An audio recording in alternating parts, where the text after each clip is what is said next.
Hello everyone. I'm sorry about the delay. I had an issue with my internet connection last minute. Can everyone hear me okay?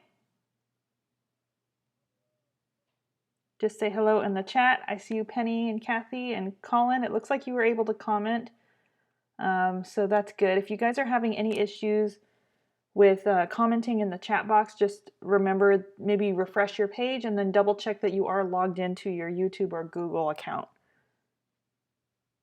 Okay, you guys can hear me just fine. Okay, good. I hope everyone's doing okay and staying safe and safe and healthy. I haven't quite finished my coffee this morning.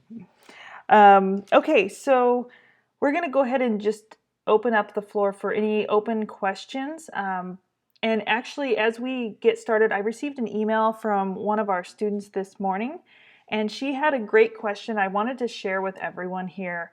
And it had to do with using a grid. And using the grid method. I know this goes back to our drawing stage, but I just thought this might be useful for everyone. Her question was basically, is the grid method only for working from photographs, or can you do it from life? And typically in the way I teach the class, we use a grid method with photographs, and I did talk about how to use comparative measurement when you're drawing from life. However, there is a method that you can use that the old masters employed a lot, and that is to build a physical grid that you prop up in front of your still life. And so I brought this up. This drawing here on the right side is a sketch by Da Vinci showing basically how they would build a grid using a wood frame with some nails, and then they'd wrap some string and create their own grid.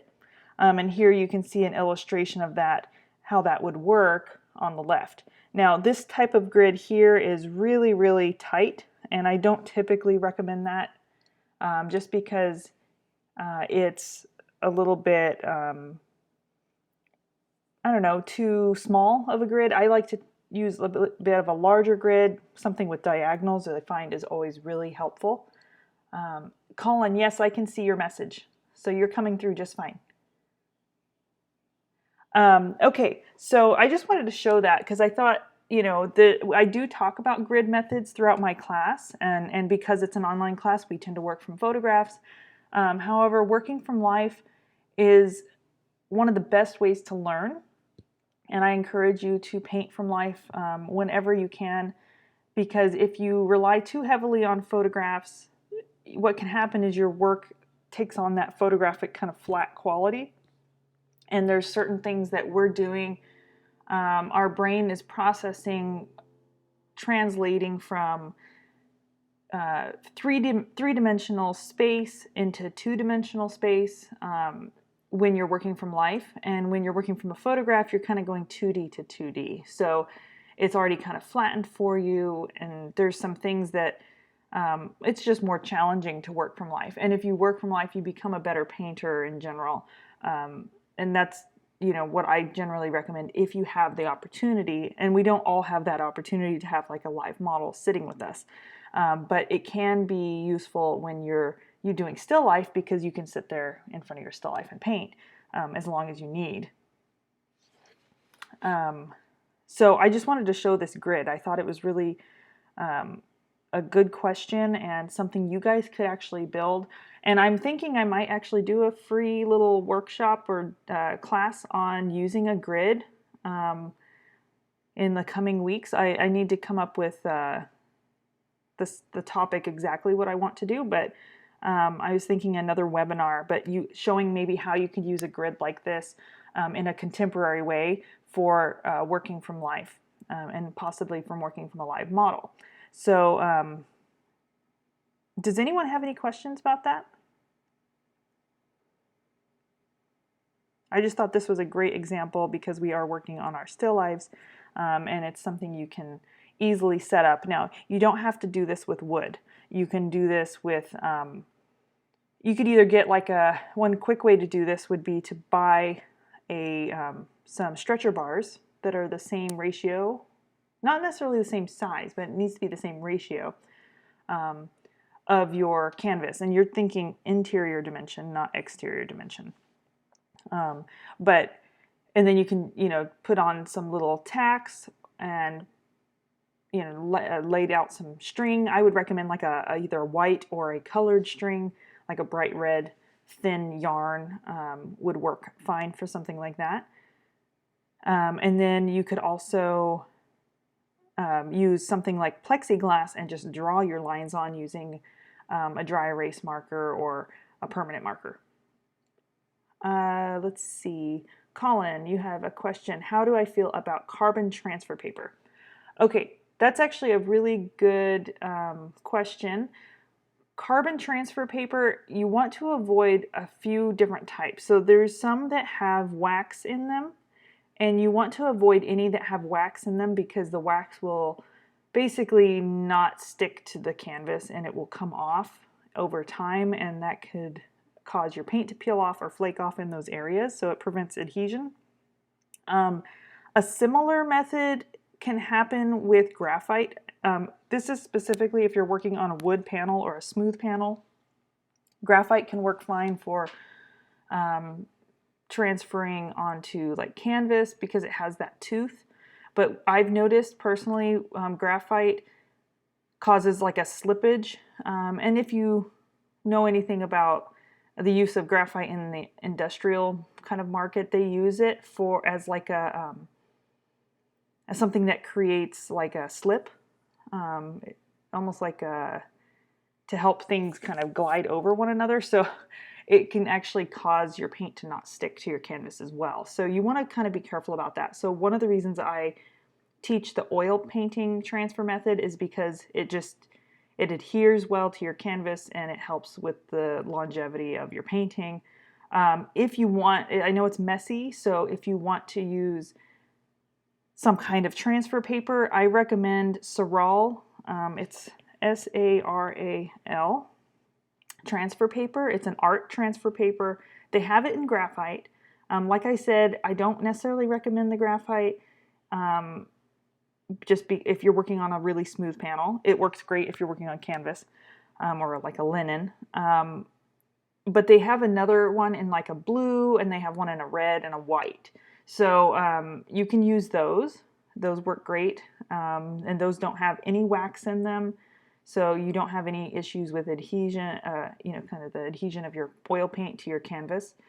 But it's also really easy to make your own with charcoal. So if you're not wanting to do the oil transfer method, you can use charcoal. I usually use like a large stick of vine charcoal, and I just coat the whole back of my drawing, and then you rub it in with your fingers, kind of get it into the surface. You could also use charcoal powder on a brush, and that works great as well. You could do the same with graphite powder, but like I said, it has a tendency to slip a little bit. So you can coat the back of your drawing with charcoal and rub off the excess, and then do your transfer that way as well. Just realize that charcoal will wipe off when you start painting. So that's one of the reasons I also recommend, if you're wanting a more permanent drawing, to use the oil paint method and let that paint dry. Okay, are there any other questions just in general before we start our critiques?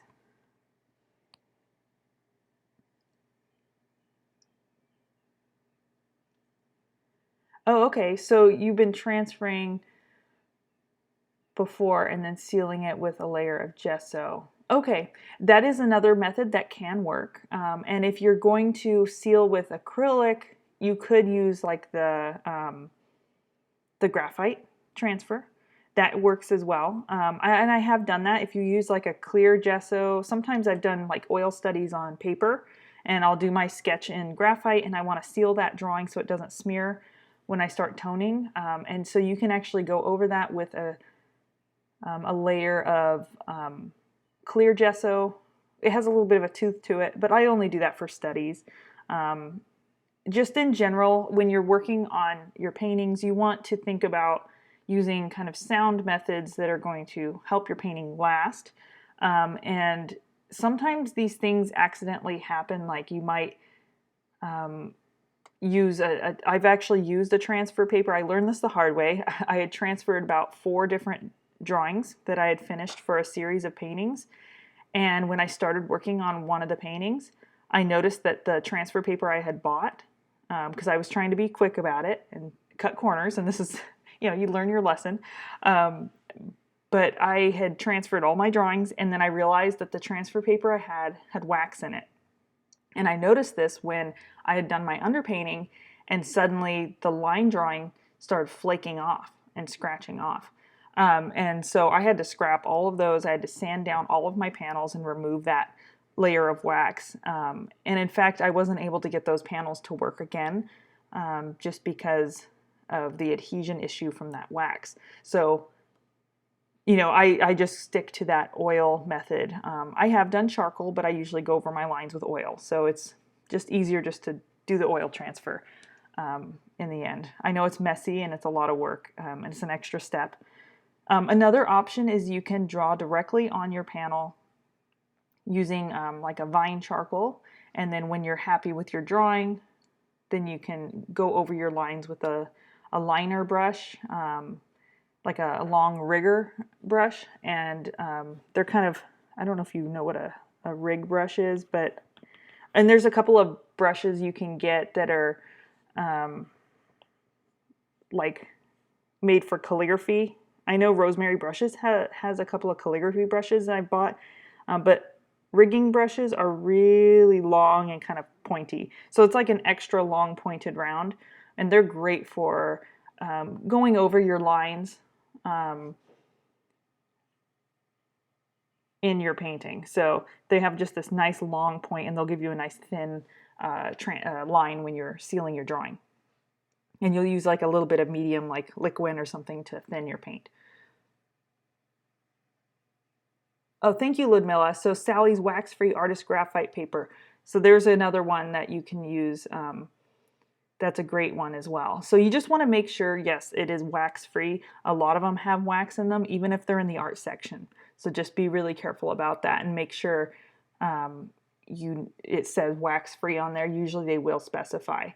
And a lot of them you'll find actually they use them in they'll have like chalk ones and ones that are wax-free for transferring to fabric, patterns to fabric. So you might find it in like a fabric store, but just again, make sure it's wax-free. All right, so let's go ahead and jump into critiques. And if anybody has any further questions, we can come back to them at the end of a session. So Penny, I'm going to start with you. And sorry about the confusion. I had found your post in the forum after I had sent you that email about the critique today. So let me just get a new layer here. So this looks really, really nice. Is this your first or second grisaille layer? And I know some people had asked, how long do I need to wait between my first and second grisaille layer? It just depends on if you're using a medium that helps speed up the drying. If your painting is drying pretty quickly, so long as it's dry to the touch. Okay, so this is your first layer. Looks great for your first layer. So we'll talk about how you can tweak it a little bit before you move into color. But generally you want to let this dry till it's touch dry. That's kind of hard because sometimes something can be touch dry but still be curing. So the way I kind of test is if I feel the paint and there's a slight dampness to the surface, it doesn't feel almost hardened, it feels still a little bit soft. You want to give it a little bit longer to dry. It can vary depending on the temperature of your studio and also if you're, again, using any mediums. And it can depend heavily on the white that you use. So if you're using a lead-based white, it will dry much quicker within a day or two than if you're using a titanium white. So by comparison, I did this little test when I was testing out white, different colors, and their drying times. I did a sample of titanium white and I did a sample of a lead white. And by comparison, titanium white took a full week to dry. At just regular room temperature, and then the lead white dried within a day and a half. to the touch to where I could go back in and paint. So that you could see why that is advantageous to the method that we're using, so that you can keep working on your painting multiple times in a week. But ideally let it dry to where it's very dry to the touch before you move in with another layer. Part of that reason is because when you oil out, if you're using a medium that has any kind of solvent in it, it might lift your first layer if it's not well dried. It shouldn't affect it if it's dried really well to the touch. So just keep that in mind. And you do want your underpainting to be very, very dry before you start introducing color. And the reason is we're using glazes and we're using a lot of medium. And again, we don't want that to smear that underpainting. And you also want your underpainting dry to help prevent any wrinkling or cracking that could happen to those glaze layers in the upper layers. And I explained a little bit of that in the little handout I had made on different mediums. I talked about wrinkling and cracking and what causes that. So if you guys aren't sure about that, you can go over to the forum and I posted it in there. Okay, so this looks really good. I'm assuming that this area is kind of sunk in. When this is wet, was it a little bit darker? Usually when umber sinks in, it takes on the kind of this cool gray haze. So I imagine it's a little bit closer to the value here. Let me take a look here.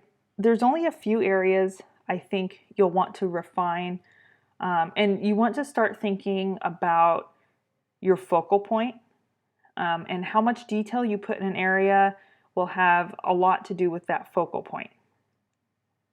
Okay, so yes, it was probably close to a near black. So I'm just going to keep that in mind, that this is much darker as this is too. And you'll start to notice that too when you go back in to apply your, if you're going to go back in with your second grisaille layer and let's say you want to touch up some of the transitions in this background, make sure you oil out the entire background first, because you're going to want to be able to match those values accurately. And when they're sunk in, there's just no way you'd be guessing, even if you still have your mixtures on your palette, you want to make sure you're grabbing the right one. Okay, so the metal here looks great.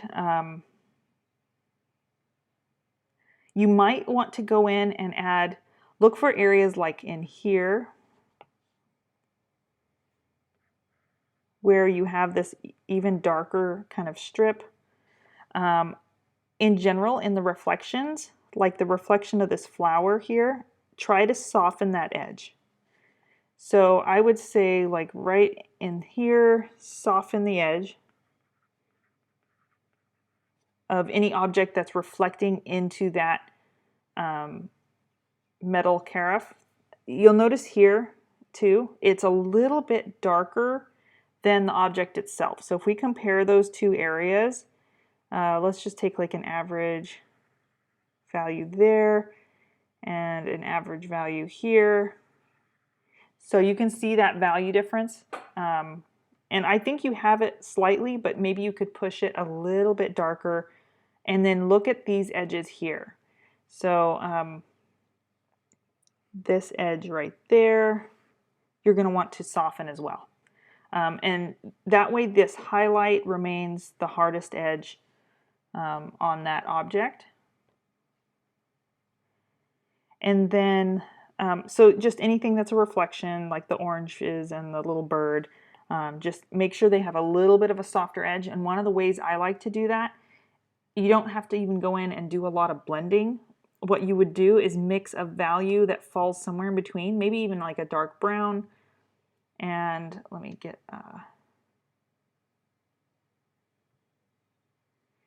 and then you would just go in, obviously oil out first, but then just go in and do a thin little tile of a value that falls somewhere in between and blend it into that oiled out color. And you can see how that just creates a slightly softer edge, and it helps it recede a little bit in the space. Because this is a very tight little section with a lot of information. So we still want the main objects in the foreground to be part of the focal point. So maybe play down those reflections a little bit. That way we can bring more focus to the objects in the foreground. Okay, so let's talk a little bit about some of the values. I think in the orange, you can start to go in and brighten those up a little bit. So, for example, the rind here, it gets pretty bright, and then there's these little tiny reflections that you could bring in. Just add some of that textural variety.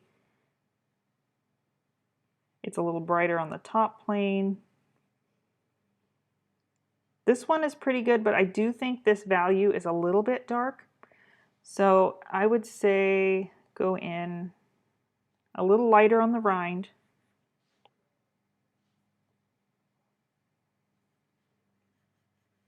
Not by much, just a little bit. And then you'll find that maybe this average value is a little bit lighter. And that's going to, what that's going to do is create that feeling that the light is passing through the translucent object. Think back to that little lecture I did, the little demonstration on translucent objects. Let me answer your question real quick. So yes, all the reflected objects should have slightly softer edges. So if you look here, you'll notice that the edge here, you see how there's like this slight gradient as it turns? So you want that, it's giving that slight soft edge quality to the reflection. Same thing here. You can see how it just fades off. So it's really not as crisp as what we see on the objects themselves, like the flower or the exterior contour, or even the highlights. If we compare it to those highlights, they're much more crisp and contrasted. And I know it's easy when your eyes are fully open to see everything in equal kind of detail. So remember to squint your eyes at your subject. And when you do that, notice how the values in the object, like for example, let's just take a look at the qualities here. And then, so compare the edges and the value, the average value of this, and compare it to that. And when you squint, you can see how the reflection is a bit darker, and that's also contributing to that feeling of softness. It's subtle, but it's going to help balance the painting. Okay, so a little bit, like I said, a little bit lighter, maybe even a little lighter in here, just to get that feeling of that light passing through. That does have a gradient, but maybe just push it a little bit. You could even just do it with a really thin scumble of like a slightly lighter value, so that way some of that information from the underpainting, the first painting, comes through. So let's just see what difference that made. So you can see that it helps to make them feel a little bit more luminous. The flower has a little more contrast than it feels in person. Hold on, let me catch up with your question. Yeah, there is a lot to look at. So I'm going to actually do a lecture next week on organizing your details, because we're getting into those detail stages in my demonstration, and it's easy to get overwhelmed. But one of the biggest tips is to squint your eyes at your subject, and then squint your eyes at your painting really quick, and just kind of glance between the two. And if one area is jumping out in your painting more than it does when you look at your reference or your subject, then you'll notice that those are the areas you need to play down a little bit in your painting. And that goes for edges, and that goes for values. Excuse me. So if you do that, for example, with the flower right now, just kind of squint your eyes and glance between the two. Your painting has a little bit more of the hard edges and higher contrast than the photo reference.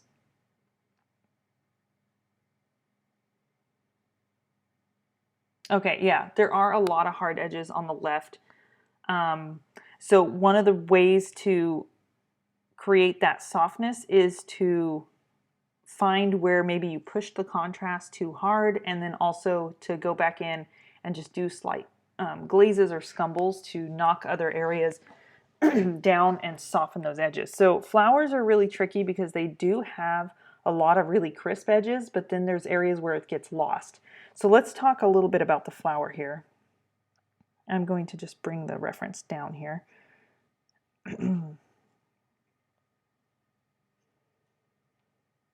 Okay, so in the flower, I think, and I know you probably started off just with a dark value and then you're going to go back in and lighten up and add more lights because we had talked about that last time.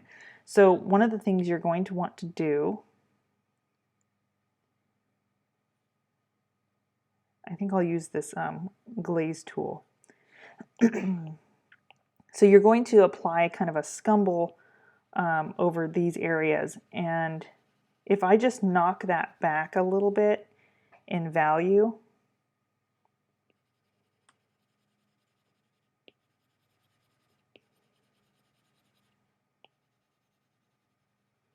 you can see how that lessening that contrast has already given the feeling of a kind of a softer edge within that area.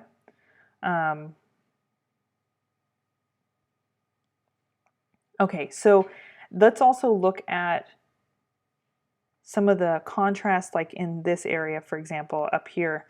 The contrast between this area and over here is really not as big. So I would say going a little bit lighter. So flowers are also translucent. So the light, that's the part that gets a little confusing with painting flowers, is whenever you have light coming from behind or a petals kind of folding over, you have a shadow, but then there's a lot of light kind of filtering through because that petal is translucent. So it actually fills those shadows with quite a bit of light and opacity. So I would say going in a little bit lighter with some of these shadows, with the exception of one or two, going in, and so with flowers, your core shadow is going to be kind of one of the things that helps separate your lights from your shadows, and just keeping really tight value control over those darks. So I'm going to just go in. Now that area is a bit darker, but I think maybe just adding a little opacity to it and then blending it out and using softer transitions so that everything doesn't. Now, you were probably blocking in, trying to find that graphic quality to find some kind of structure within the painting, and that's fine. But now you want to go in and kind of nuance that a little bit, soften out some of those details. Even within this darkest shadow, add a little bit of kind of a semi-opaque. You'll go in with kind of a shadow, but let's say, think one value step lighter for that shadow.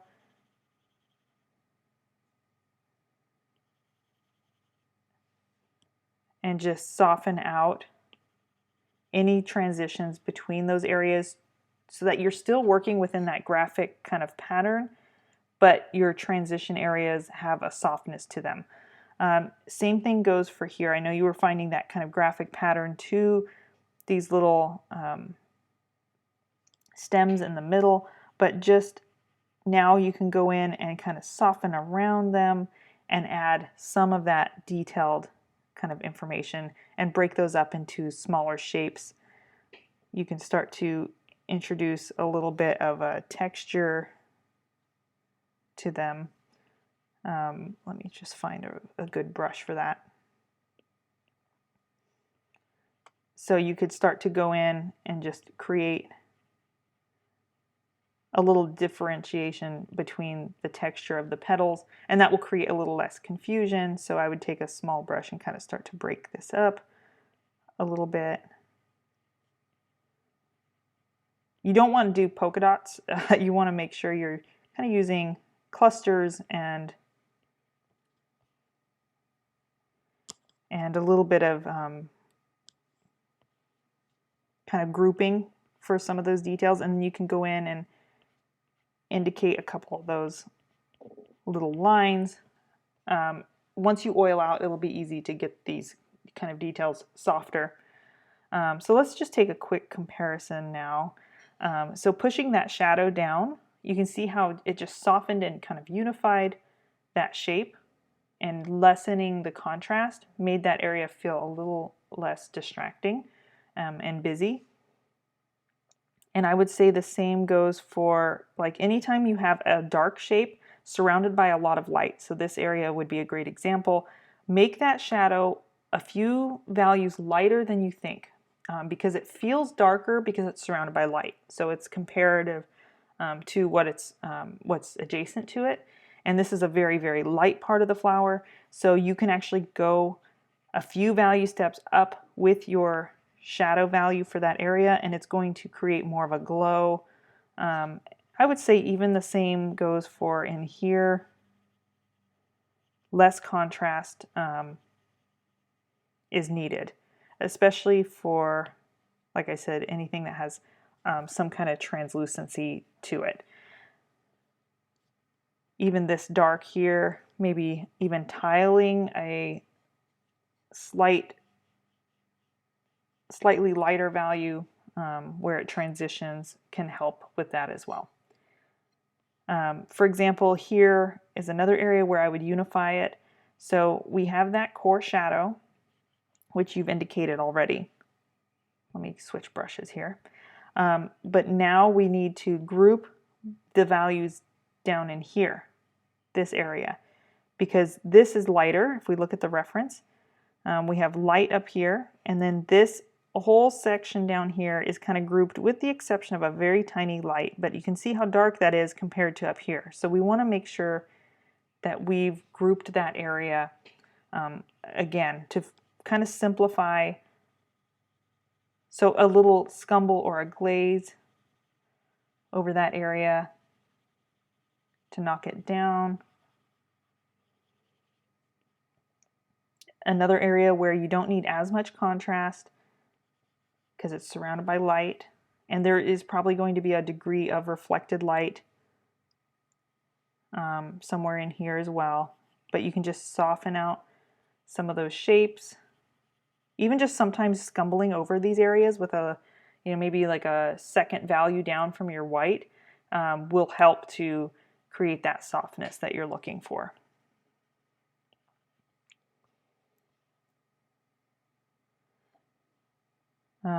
You have some nice edges in here, but I would still look for where maybe there's some loss of definition. So maybe down in here,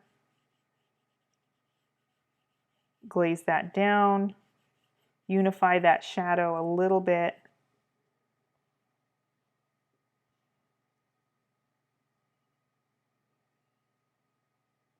And don't be afraid of having those lost edges. So it gets a little lost here. There's a little bit of a connection between those shapes.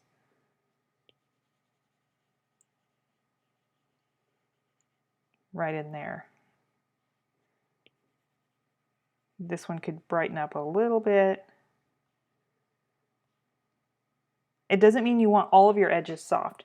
You can have select hard edges, so like the edges around here are great. Even the edges you defined in here where the petals kind of curl, that's great as well. So I think you have the right kind of thing going in those areas. You might end up wanting to brighten this edge up a little bit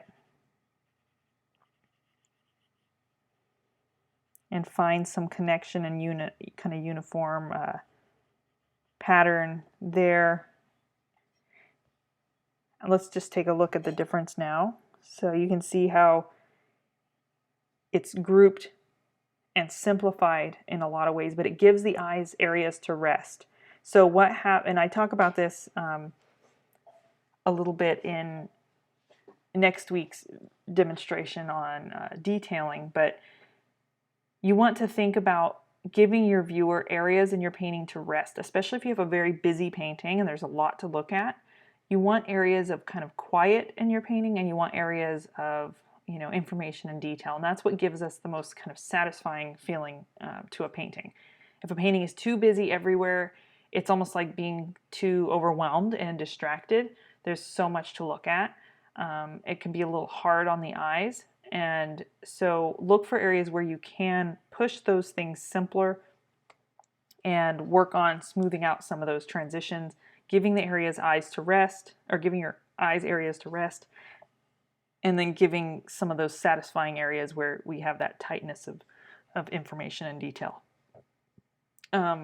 So you can just see that subtle difference, and it's giving it more of that graphic quality, but it also helps pull us into the middle of the composition a little bit more, and it's not pulling us off to that left side so much. Yeah, so softening the values helps you see, and it's about unifying those shadow values more than it is the lights. What happens when we see something that's so busy, and if you have any values in the shadows that are competing with the light, so a good example is on that left side where we kind of unified that shadow mass a little bit. It helps give a more graphic, in some ways, graphic appearance of, you know, that light and shadow pattern. But that unity also creates a little bit more structure. And we often think, oh, well, more detail creates more structure. That's actually not true. It's about simplification that creates that kind of feeling of cohesion in the painting or in that object. And not having any lights within that shadow that are competing with the lights in the light mass, keeping that clear separation is going to help your image read better. It's really difficult when you're working in values to kind of envision what it's going to be like in the end as well, but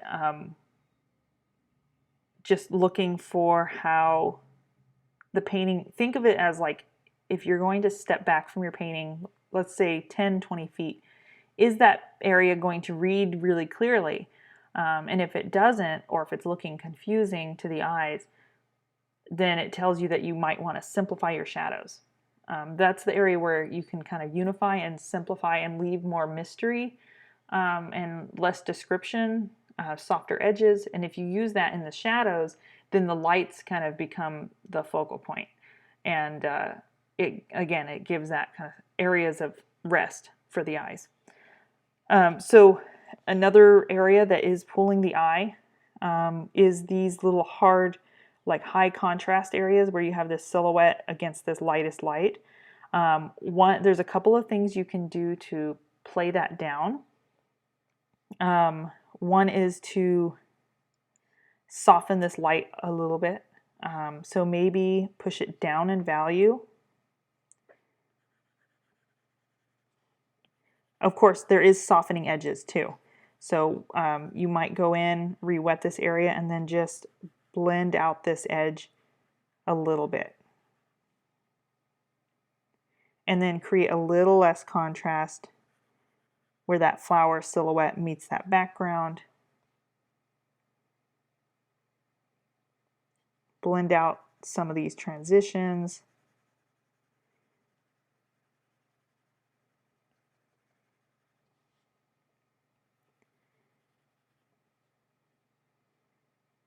And even just a broad scumble, like I said, over that shadow. You can still have it go darker there. You just want to make sure that it's again unified as a shadow. There is a reflected light happening here. Just make sure it's, again, not competing. You can still have it there, just have it real soft and make sure it's not competing with the light mass. And it's actually a great opportunity to find a somewhat lost edge where that reflected light meets this background area, or where it meets its cast shadow.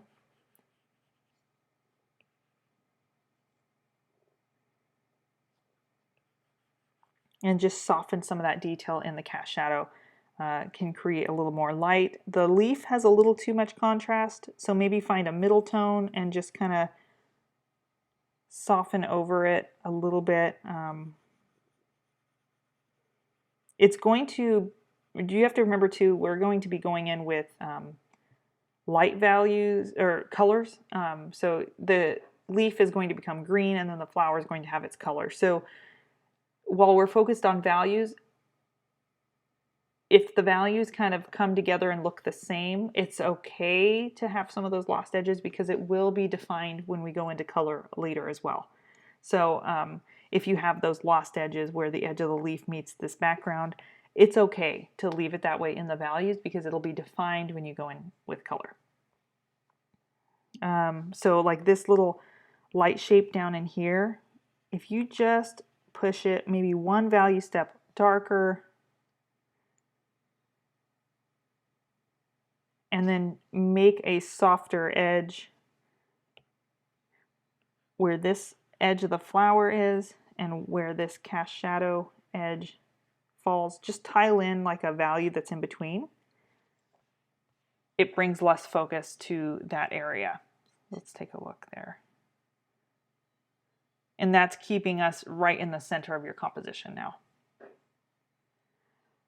So other than the edges in the reflections, I would say the same goes for the edges in this pot here. Just look at where you can tile a transition to help soften an edge in those reflections, and that will help as well. Everything else looks really, really good. Do you have any specific questions? You'd want to go in and maybe indicate some of the wood texture here. But other than that, I would say focus mostly on softening those reflections and finding some simplicity in that flower. And I'll send you this paint over after.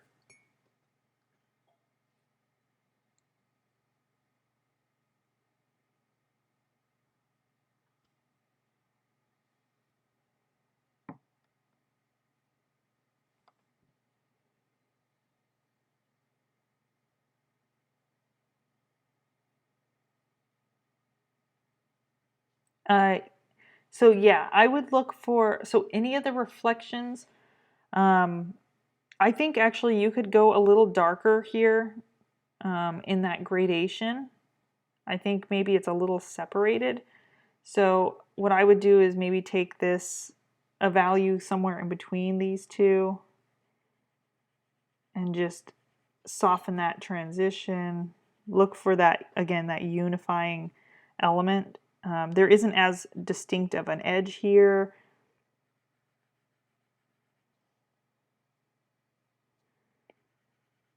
So look for where you can kind of simplify. Actually, it should go a little bit on the darker side.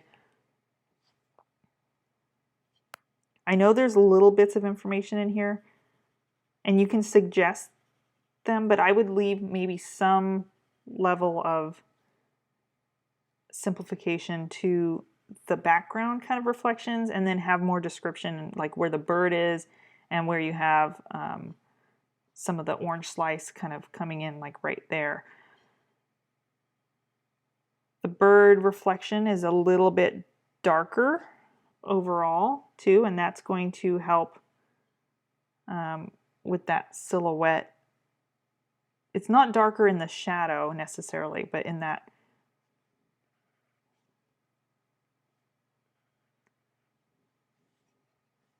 middle kind of value.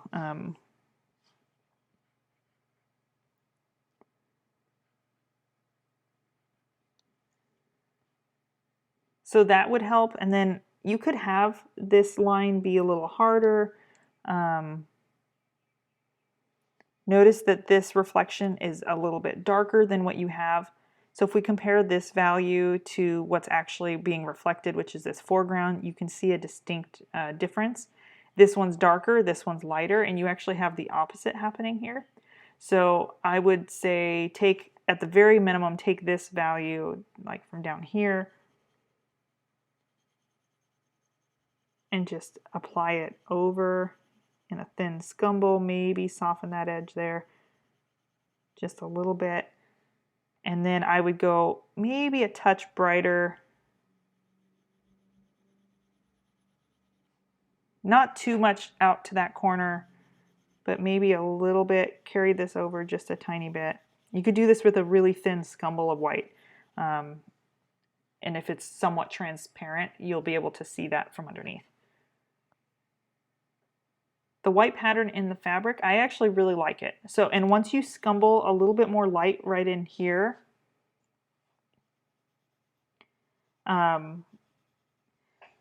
it should help minimize that contrast to the pattern on the white.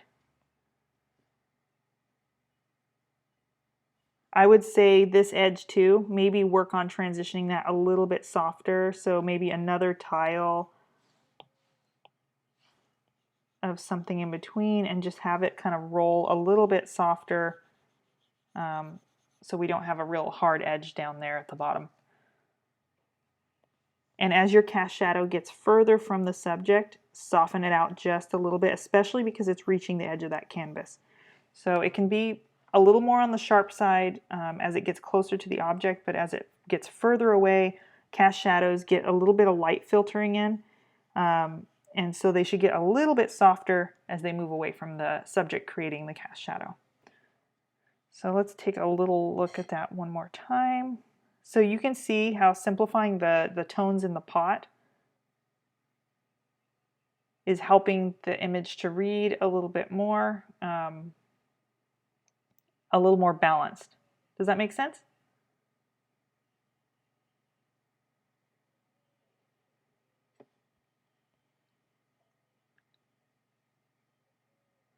All right, beautiful work. If you have any other questions, just let me know.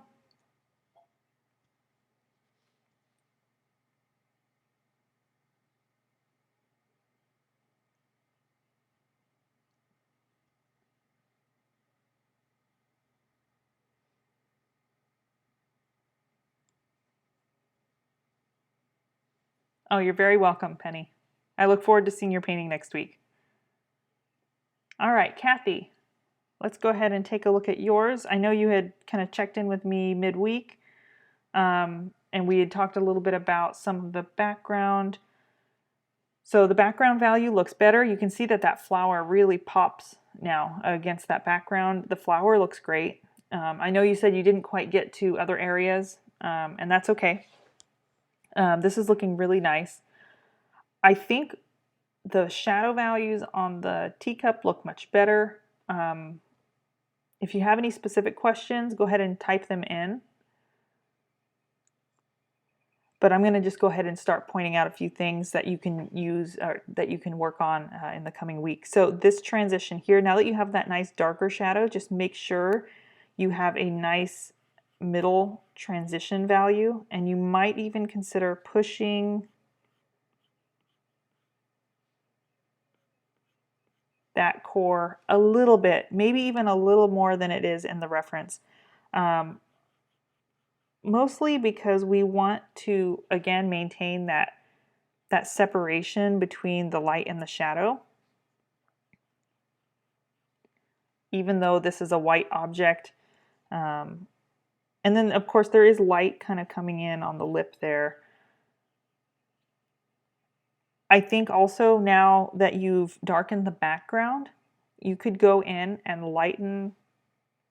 I'm going to just grab a value from here. Lighten the center of the cup here.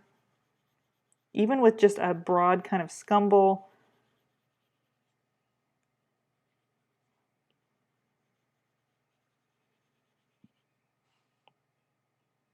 And then look for areas where, like you have this nice and bright. Look for some gradient in the plate. So maybe pushing this a little lighter and this a little bit lighter. This value looks much better. You want to look for areas where those edges between the edge of the saucer and the wood table are kind of softened, and this is one area where that happens. So sometimes even just glazing over that area, and I realize this is probably sunk in. So oil it out first and make sure that it does need that. But you can lose that edge on the left there just a little bit. Let's see. you have a very tight value range in this. So I think maybe another pass of white over the lightest areas of the flower once this is dry. Especially if you're using some kind of transparent white, like a lead white, sometimes the white will diminish a little bit because the lead white dries slightly more translucent than like a titanium white, and you might even find yourself needing to pull out a titanium white in this case, just a tiny bit, and mix it in with your lead white to give you a little more push in that light value range where you can get things really bright. That would help. And then I would say just go over like your peel here and start to look at adding some of that textural information, like where you have the dark kind of edge, creating a little shadow, rounding out where things pull under. So just softening out some of those transitions and allow opportunities for edges to get a little bit more lost.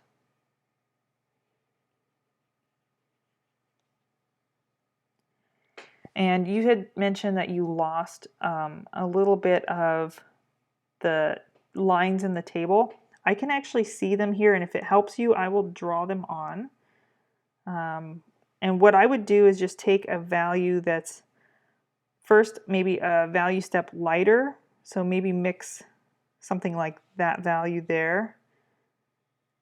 And I will just do a sketch.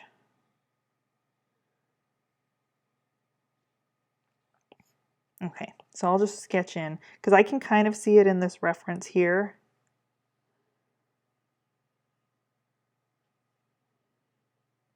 You have a corner here, and looks like there.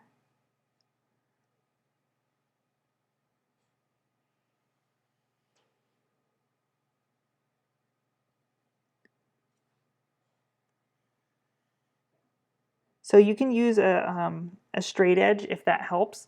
But just notice like it hits right here on the edge of the orange and it hits that edge of the orange. So if you line up your ruler with those points, you should be able to find these corners again. And I would just at first sketch them in with like since you can't go darker. Now one thing you could do is put in the wood texture first and don't worry about these lines. That might actually be my suggestion. First is to go in with your opaque wood texture and start to indicate some of that wood grain a little bit in your underpainting. And then once you have some of that in there, you could go in with your, because you're going to be going in lighter, kind of slightly more opaque, then you can go in with your lines and with a dark color and redefine them. But I'm going to leave them just drawn in light so that you could make that decision and just have that guide there for yourself. Let's see.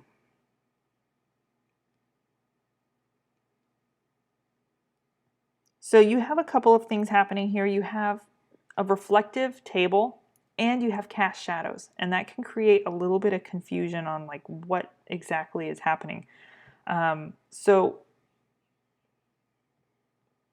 one of the ways to kind of simplify that is to start off with what you can see as being the darkest value, which is this reflection of the orange.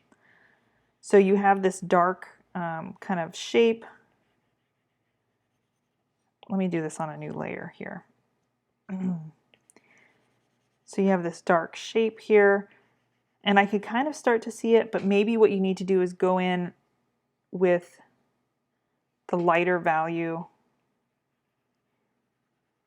and use opaques, not just transparent values, and start to define a little bit of what's happening here. And you can start to define a little bit where you see kind of the definition of the orange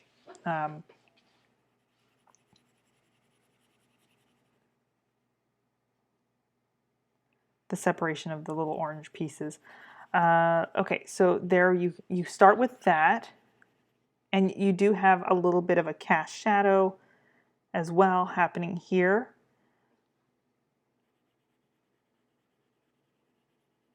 So I would just fade that and kind of simplify that. And then do the same for this one.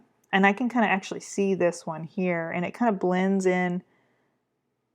Later on, you'll be able to define this when you add color, because you're going to see the orange reflecting into that wood. So I realize with values right now it's a little tricky, but just going in with a mixed value here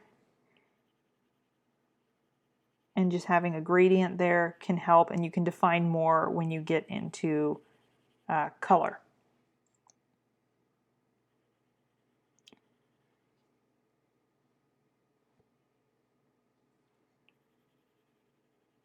So you do have, I think, enough dark in your table. You need to go in and actually redefine some of the light, and maybe some of that wood grain and texture.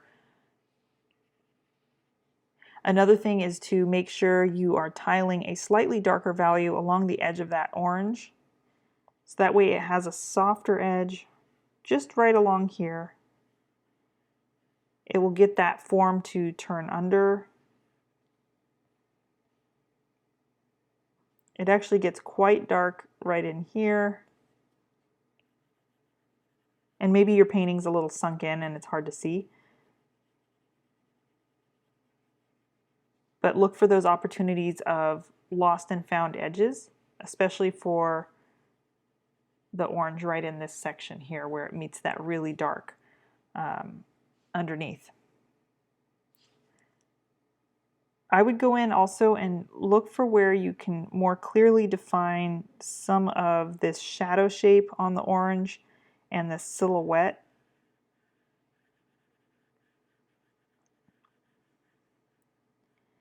And maybe get a little more specific with that shadow shape.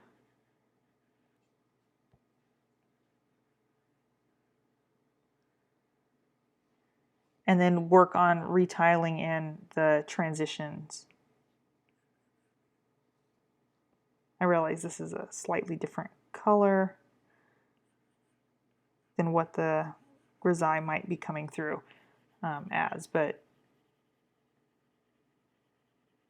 if you squint down, you'll notice that that orange has a little bit more dark to it, especially in this transition area here.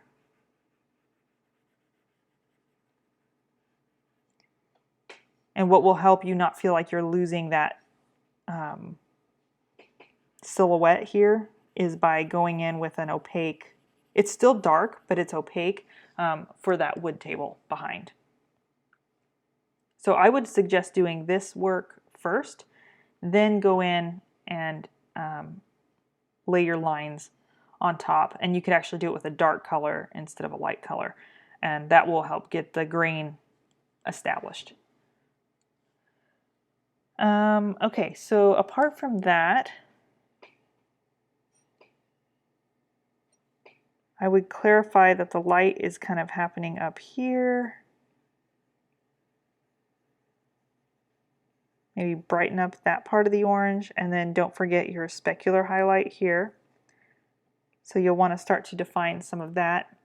You could probably go a little brighter with your orange here, but the rest of this orange looks pretty good. Just look for where you need to soften out a couple of edges, where that pith is kind of creating some softer transitions into the orange color. And then this little orange here could go a little bit darker, I think, just to help separate it from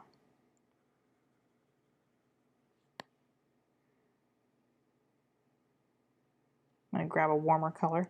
Oops, that's too dark. There we go. So maybe just a little bit more of a silhouette there for that orange slice. I think this can go brighter. So maybe look at where you can bring a little more light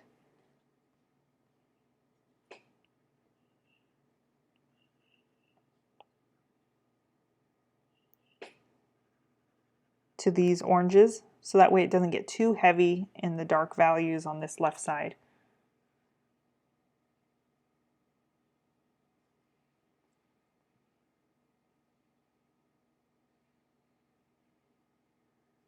And then with your background edge, this is always a challenge, but whenever you have a light edge meeting a dark background here, it's going to pull the eye, and it's hard to make a really soft line. So you might consider flipping your canvas or work on a flat surface, and then take a value. If you look, actually, this value is quite a bit lighter than what you have. So you might mix a value that falls somewhere in between, oil out this area, and then just do a thin tile along that inner edge of the table. And then you might re-wet the edge here and just give it a slightly blurred, out of focus edge. That way it doesn't pull the eye too hard. And that's going to be a little tricky just because it is a straight line, and straight lines are really hard to paint. So you might find yourself wanting to use you could use a T-square if that helps, or you can just work flat. Sometimes it just helps to be able to steady your hand. But actually, the less hard that edge is in the painting, it's okay for it to be a little bit wobbly because it has a more diffused edge. Whereas if you're trying to get a razor sharp straight line, any kind of wobble in your line is going to jump out. So just keep that in mind as you work as well. Let's see. This is pretty much my main suggestions. Do you have any questions?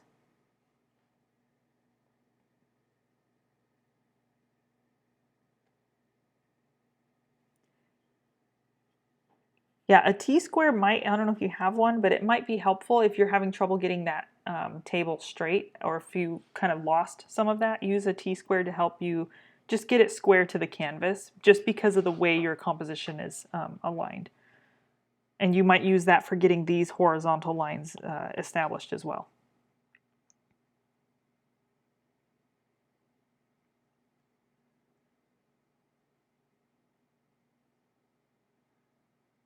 Okay, so when you put the details into the cup, are you wanting to do that in this stage or in the color stage? Because you can wait, apart from the little daisy in the center, you could wait to establish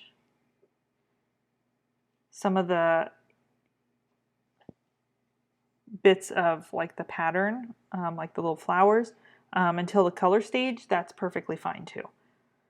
So sometimes when I have like a vase and it has like a decorative motif on it, it kind of makes more sense because of the way, yeah, that's fine.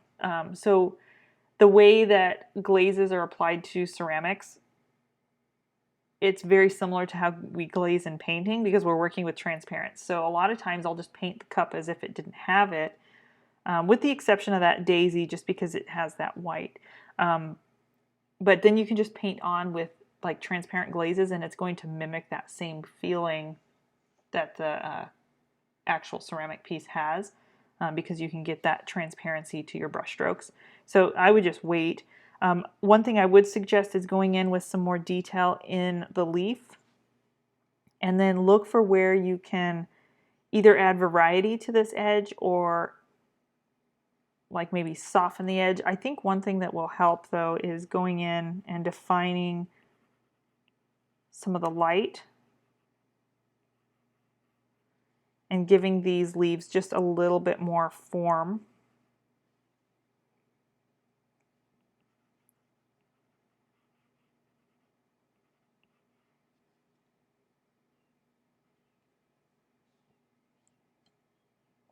And then these little cast shadows, I would put them in, but maybe just leave them a little bit more on the soft side because you have plenty of hard edges in your flower as it is. But because the flower is so light, you might also look for where you can make like any underplane that's turning down into the cup, you might go a little bit darker and unify some of that shadow, what few shadows there are on the flower. So maybe you could even add a little more contrast to like this area here, this little, you don't want to go too harsh and dark. It's better to stay on the lighter side, but I do feel like you could push and add a little bit of structure to a few of these areas.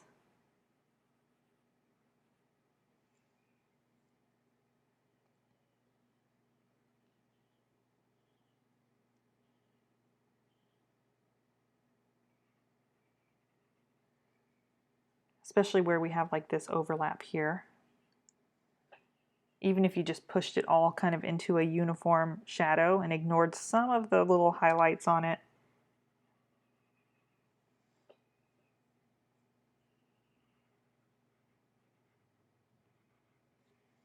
That's going to help it feel like it's sitting in the cup a little more convincing. And then you can add a little variety to some of these central petals where there's like a little bit of a ripple. Just break up some of that uniformity to these light areas. So just, you know, detailing is kind of a tricky balance between adding a little more information and a little more sharp kind of edge to an area, but also having that unified feeling. So what I would focus on first for the cup is just getting that lighter value, again, unifying this core shadow maybe a little more than it is in the reference here. And you could even define some of this little scalloped edge where you start to see it. And then when you get into the color stage, add those glazes. Do you have any other questions?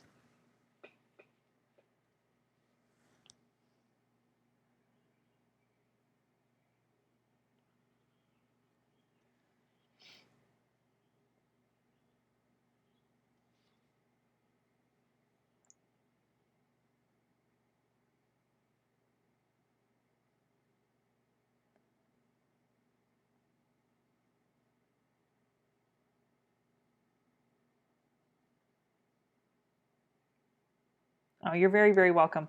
I look forward to seeing your painting next week. All right, Colin. I did see you were able to comment earlier. So if you're still here, this looks really good. So you started your kind of first color layers, and I agree with you on kind of darkening that red fabric in the background to help the scales jump forward. The scales look really good.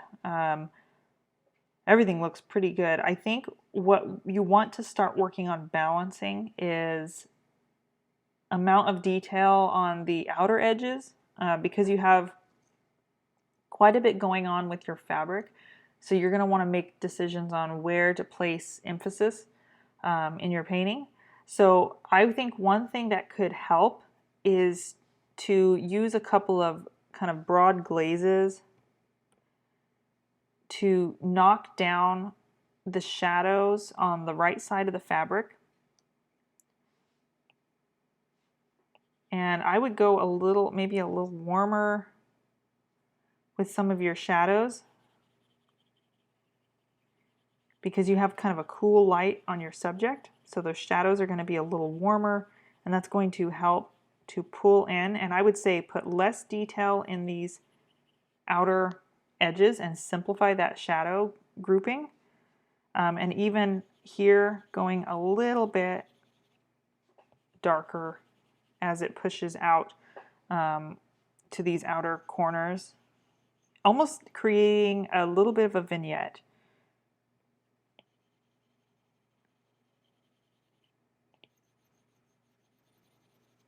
to keep the focal point in. And then watch out for these hard edges. And this is very tricky whenever we have a very light area next to a really dark area. We always end up with a sharp edge. So find a way, whether it's maybe taking like a darker value here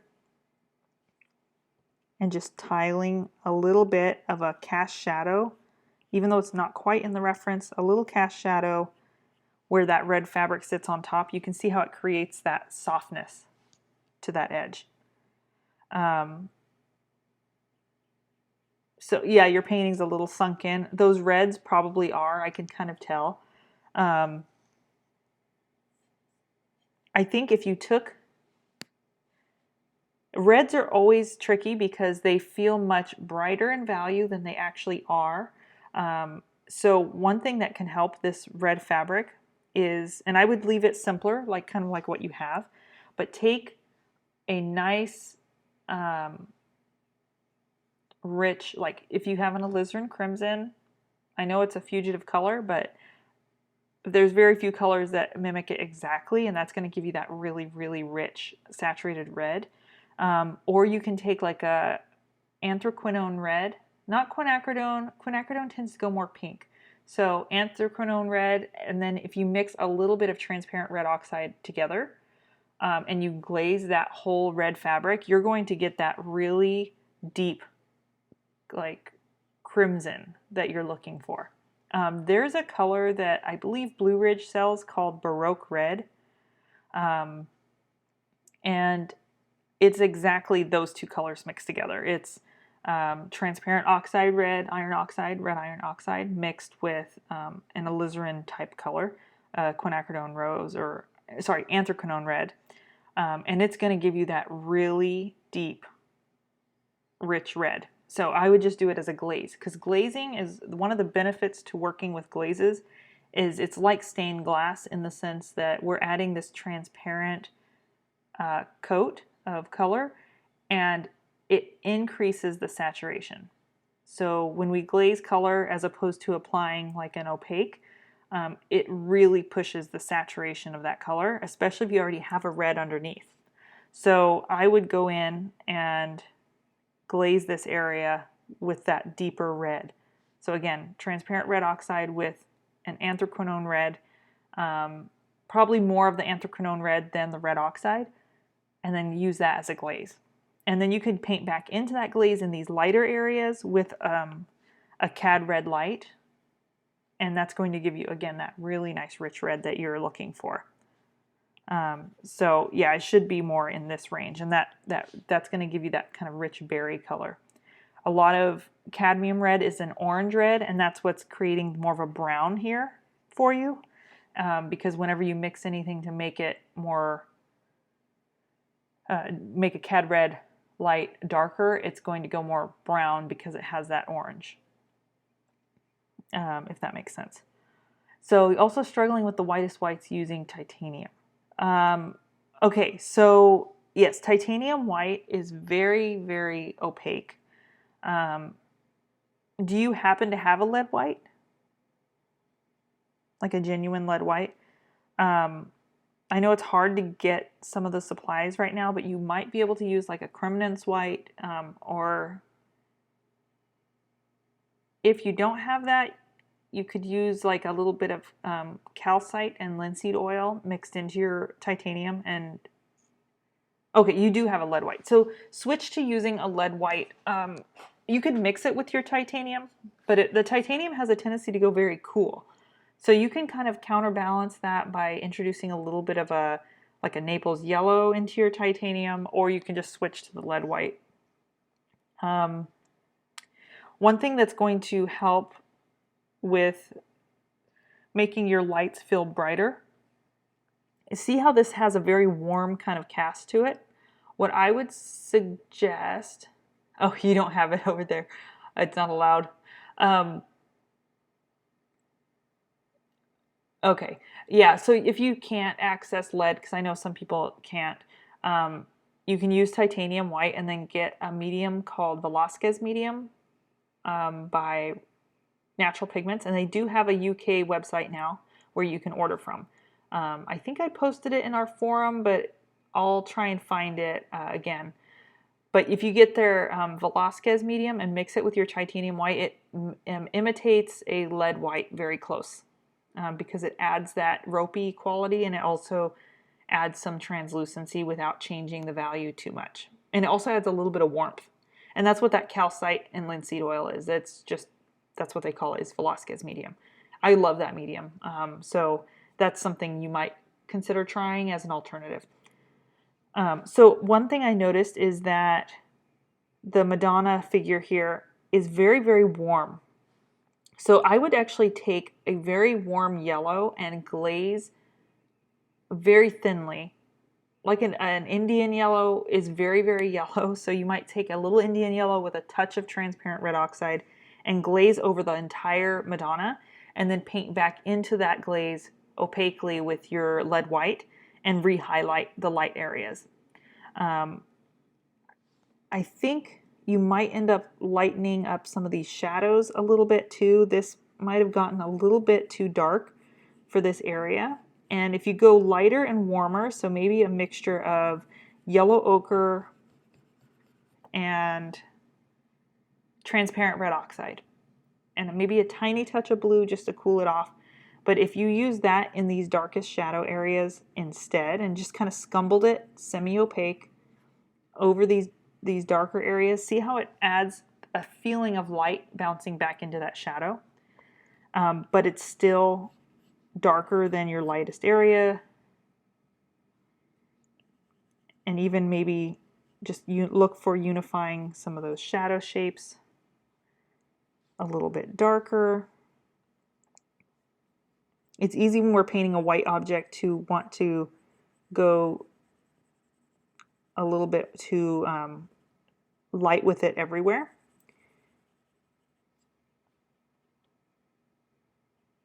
So look for where you can make that a little bit darker, and maybe even glazing some of that red oxide over some areas that need to go a little more unified. You can see how that's already starting to create a little bit more of a convincing white object, because the white objects always have a lot of light bouncing back into those shadows. Then you can go in after you've glazed with your yellow and re-hit these whites with that yellow white, and that's going to help kind of read a little bit warmer. Does that make sense? And notice like the baby's face here is again part of that shadow, so maybe looking at where you can unify and simplify some of those shadows, but go very warm in your shadow, kind of like you did in the white here, and that's going to balance out. Okay, so other areas in the painting you want to, I think the glass looks pretty good, but you might take like a Viridian and glaze very thinly over all of this glass. It's a little bit hard edged everywhere in the glass, so look for areas where you can maybe soften an edge. For example, right in here. And sometimes just unifying the whole thing with a glaze can be a good step in the right direction. And then, so we've already glazed that down. You can see how it kind of grouped things. And then you can go in and redefine a few of the highlights. Just keep them a little bit on the softer side.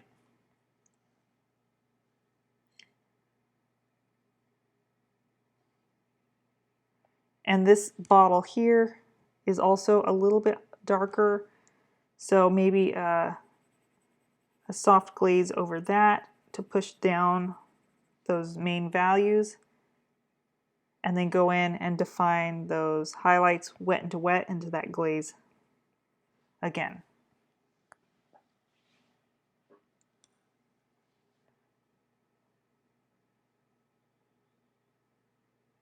The feather here is not as light.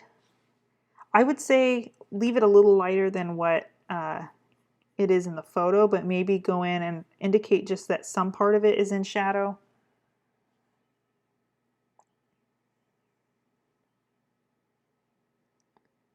You did a great job with this. This really feels metallic. If you want it to be a little bit more dark at the top, I would just do a little bit of a glaze.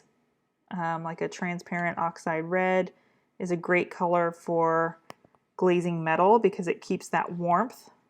And I would do a very transparent glaze so it just darkens it ever so slightly, but you're still seeing all that beautiful detail and form that you put into that at the top there.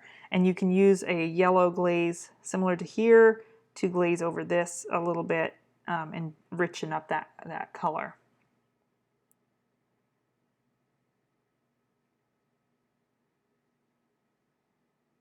All right, so those are my suggestions so far. Do you have any questions? Okay. Yes, every time you go back in to paint whatever area you're going to paint. So for example, if I'm going to work on the fabric, now it depends actually, Colin. If I'm going to glaze a color in, I don't oil out first. But if I'm just going to be painting like, let's say I'm going to do a whole glaze like you're going to do over the fabric, then you don't need to oil out first, just go in with your glaze. And then you can use that glaze layer almost like an oil out and paint back into it with your opaques. If you're going to just, let's say you just want to touch up this background, I would just oil it out here and then go back in and paint in your darker areas and your lighter areas into that glaze. But you always want to oil out because your painting sinks in. And it depends on the board that you're using. Some boards have a tendency to be more absorbent. If you're using an acrylic-based gesso, it tends to be more absorbent. Different surfaces have different qualities. So oiling out definitely helps with that. Also using a tiny bit of medium. Some mediums tend to stay more glossy. So for example, you could go over your painting very thinly. If the whole thing is just sinking in too much, even as you're painting, and you find that it's so absorbent. I've worked on some panels that are so absorbent, it's sinking in as I'm painting. I can see it just sucking the oil down into that ground. PM1 oil medium. I'm not familiar with that medium, but if you're having any trouble, let's say you're painting, the whole thing just sinks in, like I said, as you're working, and you know you're working in one area and then you look and it's sunk in already. Oh, Michael Harding brand. I have not used that. What you could do is take a more glossy type medium, for example, Galkyd. I don't always recommend this, but you can take it and use it as an oil out medium or as an isolating layer. So what you could do, for example, is take a little bit of Galkyd. What I like to do sometimes is use it as an oil out medium at the very end of my painting. So that way if I need to go back in and touch up something, I can, but it helps me see how the whole painting reads. But you can take a little bit of Galkyd and just cut it with about, let's say, 2/3 Galkyd to 1/3 Gamsol and a touch of cold wax medium. Not very much, just a tiny bit. And make sure that cold wax is dissolved in the Gamsol first, and then pour that into your Galkyd. And then make sure that's mixed really, really well. You can use that as an isolating layer. And so if you coat your entire painting with that and let it dry, yeah, I'll write that down. So you coat your entire painting with that layer and let it dry really well. Galkyd dries within like a day, typically. Then your whole painting will pretty much stop sinking in for that point forward. So it can help if you're having that issue where your painting is constantly sinking in. And Galkyd has a more gloss finish. You don't have to add the cold wax medium to it. I just do that so it gives me more of a satin finish because Galkyd is so glossy.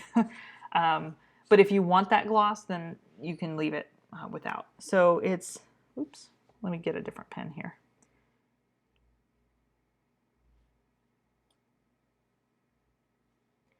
So you have, it's Gamblin Galkyd. It's always a gloss. So you have,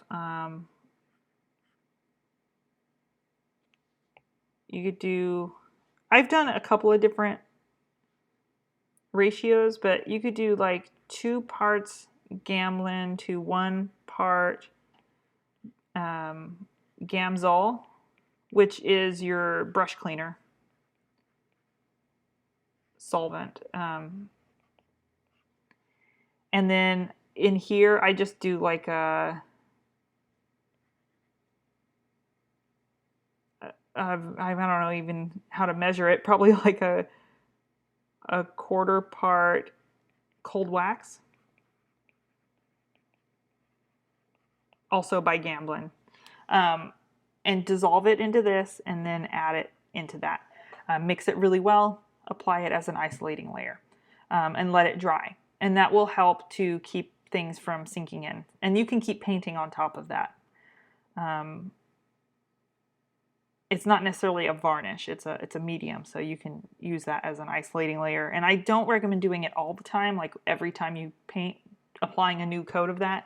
You don't really want to do that too much, but doing it once is okay, especially if you're having a lot of trouble with that painting sinking in.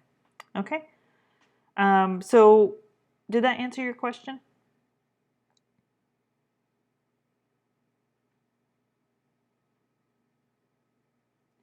So sometimes maybe I'll make a video on this, but sometimes I'll use this medium when I'm done with a painting and I'm not quite sure, because some areas are sunk in, you haven't seen the whole painting as wet for quite a while. And I let my painting dry really well, and then I apply this medium over it before I varnish. So I'll apply this, especially if I have a really bad area where it's like sinking in a lot and other areas are more glossy. This helps to even out that surface quality. So I'll do that, and I'll look at it while it's wet, and I'll do that if I need to photograph my painting, for example, but I'm not ready to varnish. And then I can see if any areas of the painting need further work, and then there's no harm, because once I put a varnish on there, you can't paint on top of a varnish. So doing this gives you that opportunity to look at your painting as a whole and see if you want to do any further work. It allows you to photograph your painting as well, and then you can wait. Ideally, you want to wait at least 4 to 6 weeks or longer before you apply a varnish. And so this is a great kind of in between, especially like let's say you need to show a client your work, like if it's a commission. This is a great way to show them the finished look before varnishing. Yes, the mediums are very confusing. There are so many to choose from.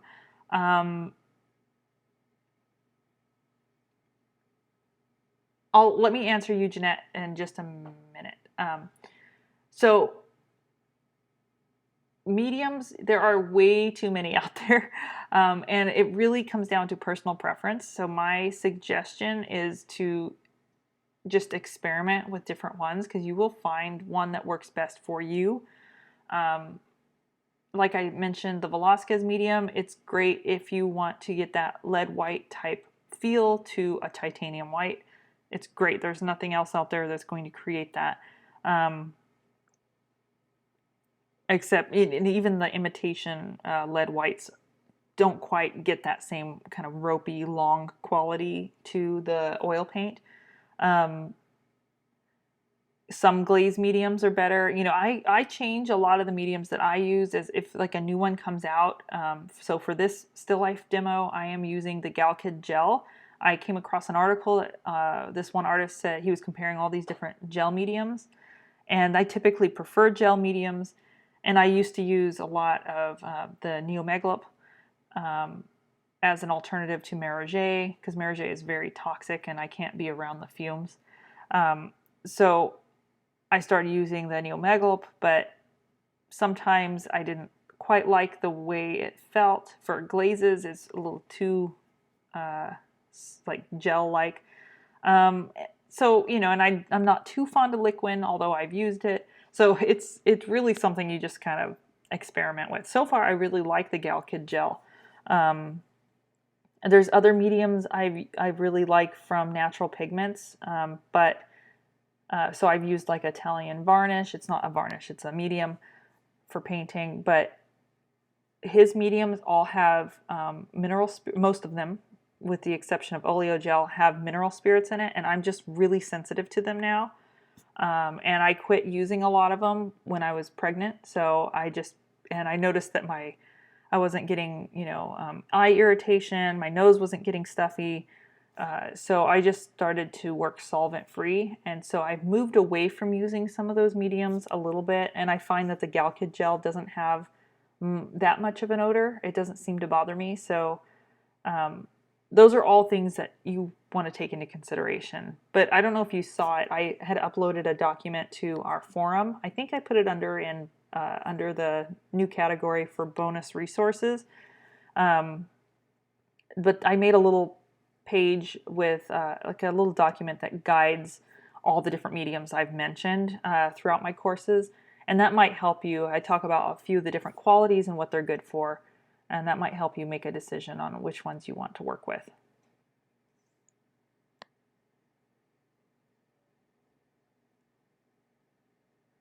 Yes, so this critique will, as soon as we finish up this critique, it will be available on my YouTube channel, and I'll post the link to rewatch this in our forum.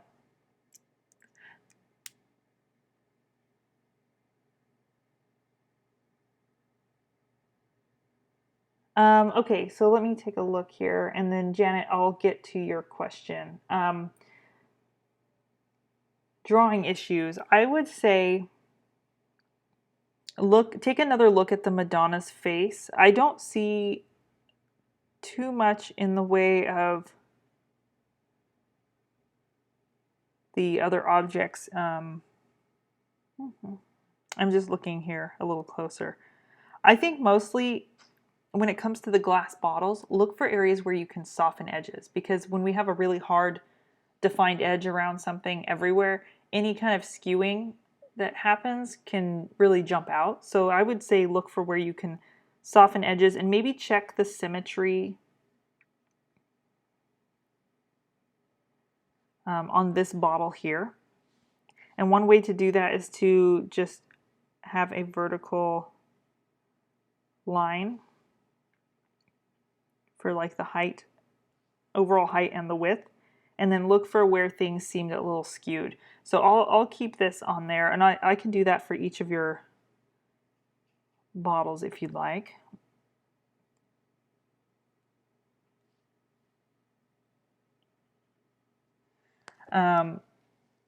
Let's see. So in the Madonna's face, I think you're putting more detail in than actually is there. Like you're trying to define an eye, and I don't quite see that. I just see a little bit of a silhouette of the nose and a tiny little like dot for the lips. So maybe look at what you can do there, and then maybe dropping this jaw a little bit lower. Something like that can help to adjust some of those proportions. Also, the curve of this, maybe round that out just a little bit.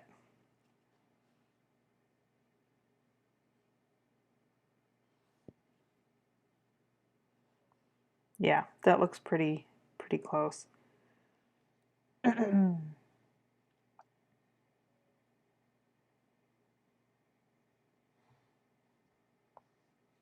Maybe check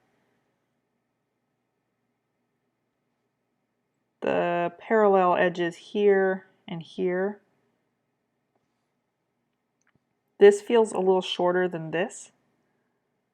So, and the opposite should actually be kind of true for perspective. So that could mean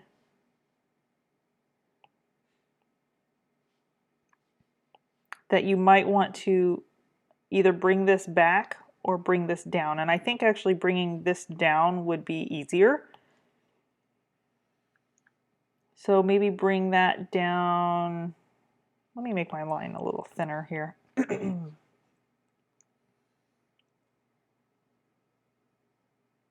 Maybe bring that down to there.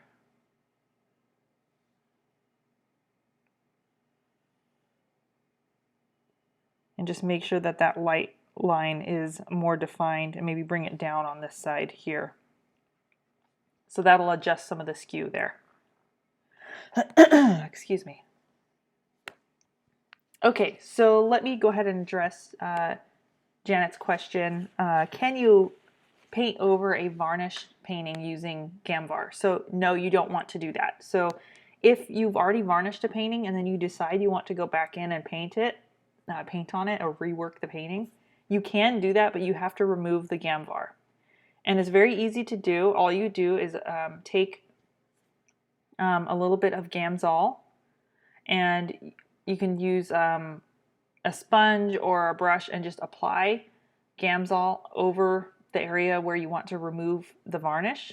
And if you're going to do touch-ups, I would just say remove the varnish off the entire painting. Let it sit on there for a minute. So apply it kind of evenly with a brush, and then start to take Q-tips or some rags that are lint-free and start to wipe off the varnish. It'll dissolve and remove pretty easily. Then you can adjust. You can oil out with that medium I suggested, and then paint back into it, let it dry, and then revarnish. But you definitely want to remove any varnish before you rework your painting, because if the varnish, let's say down the line, someone removes the varnish on your painting to the final varnish, and then it dissolves that varnish underneath your other paint layer, then you've just removed an entire layer of your painting. So you don't want to do that. And that goes for your signature too. Sign beneath the varnish, not on top of it. Okay. Does anyone else have any last minute questions before we wrap up our session today?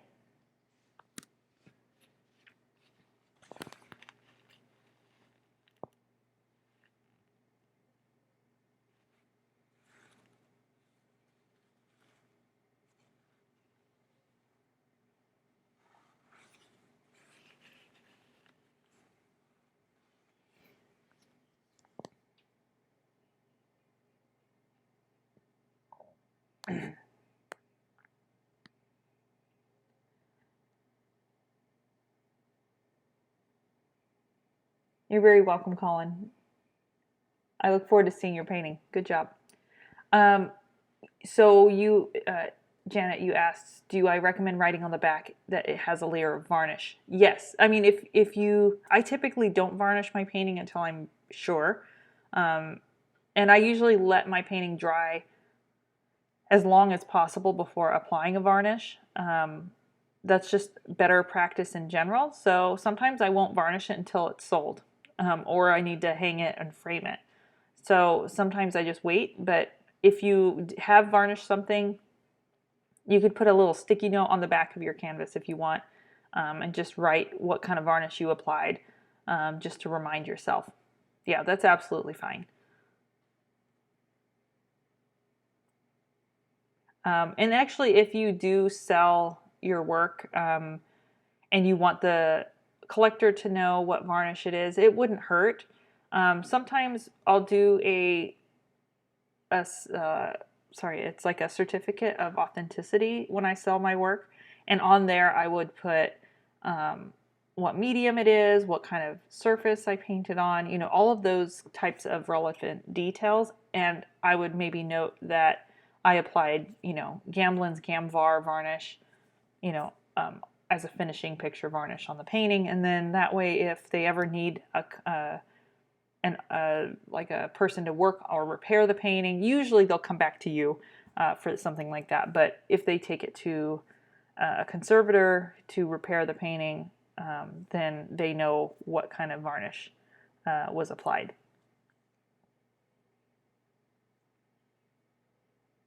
All right, guys, thank you so much for tuning in. We're going to go ahead and wrap this up.